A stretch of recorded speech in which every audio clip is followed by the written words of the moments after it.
More people than ever before are hitting the road with their four-legged friends.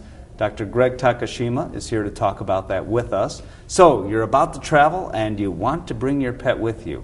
And that's the first question. I'd argue that not all pets are up for the trip. Are there some occasions that you really, for the best sake of the pet, just shouldn't bring the pet with? Oh, absolutely. I mean, every case should be examined individually. I mean, certainly pets that are very, very elderly and very sick and might have a hard time, they've never been out of the house. If they're not acclimated to the car or plane or however they're traveling, certainly they should not travel. That's a lot of cats right there. Right, it is. But, the reality is it's all based on individual pets, and they should be, first off, they should ask their veterinarian.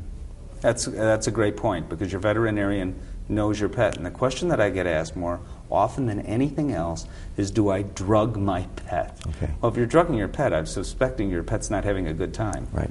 First off is there's less and less tranquilizers being used for pets in travel, just because, just for what you said, it sometimes makes them feel funny, ataxic, and that may make them feel more nervous. And if there's some sort of hidden occult disease process going on, that drug may affect it.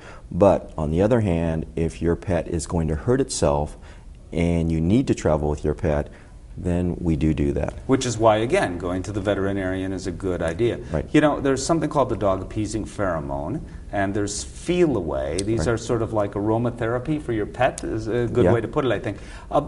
No harm done there. Is that worth a try? It is worth a try, although it's hard to, in a confined space, like if it was your car, it comes in a spray or something that just releases automatically if you plug it into an outlet. And most people don't have an outlet in their car. No. And so, but you can do it beforehand, certainly, or you can spray the kennel of the cage for your cat or dog. Or even your car? Or even your car, yeah. Yeah.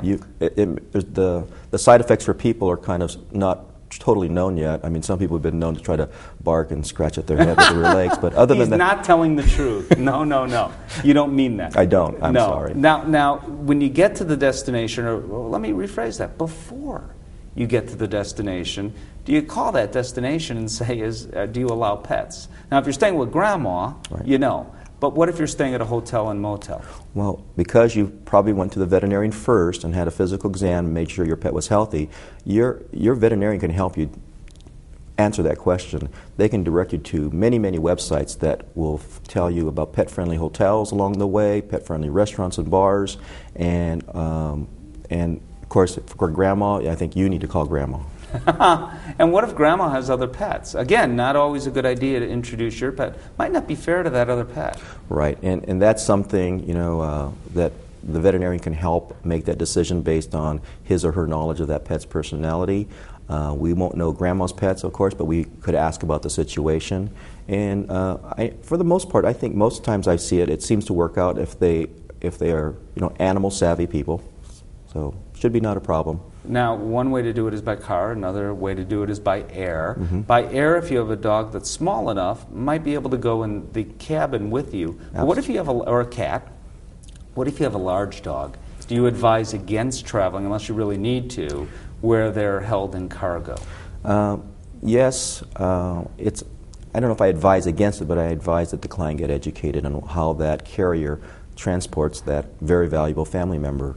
And the carriers nowadays, the air carriers nowadays are much more pet friendly, and they have a much better understanding of the needs of a pet. But I still would check with them, see if it's pressurized. You need to know what the tarmac temperatures is, how long that plane is going to sit there, and what happens if you get delayed. Where does that animal go? Does it get taken out and put back in air conditioning, or if it's freezing out, does it get put back in warm? So those are things that you need to find out.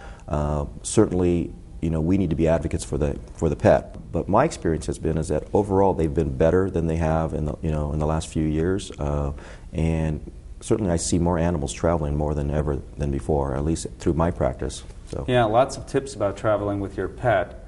Lots of places to find them. ASPCA.org is one place. Thank you very much, Doctor. Okay, you bet.